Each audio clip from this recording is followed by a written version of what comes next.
Near the intersection behind me, volunteer firefighter Lloyd Claycomb was simply doing what he's done passionately for so long, collecting donations. That's when a collision put him in the hospital, but thankfully tonight his coworkers say he's going to be okay.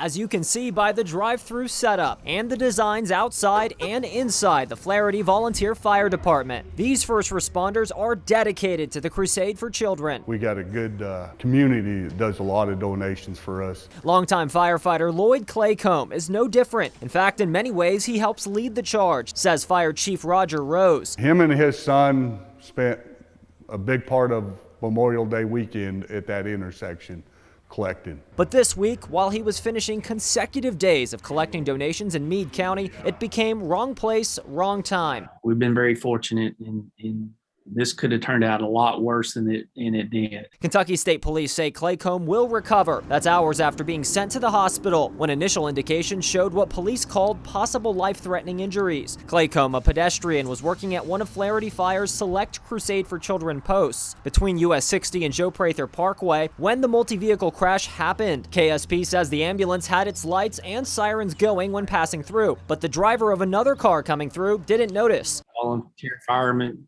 are setting up anywhere that they have an intersection, and so we just need to be aware. Meanwhile, Rose says when he heard, he made his way to the scene with Claycomb's son, Joey, also a firefighter. Rose says initially Claycomb was unconscious, but the whole team is finally exhaling, now knowing their fellow first responder will bounce back. I could relax a little bit more. Rose says after this incident, they're putting their post on Joe Prather Parkway on hold for now, and he'll make the call whether to keep it that way for safety in the years to come. For now, he offers this bit of advice. Slow down, be aware, and quit being in a hurry everywhere you gotta go. In Louisville, Isaiah Kim Martinez, WHAS 11 on your side.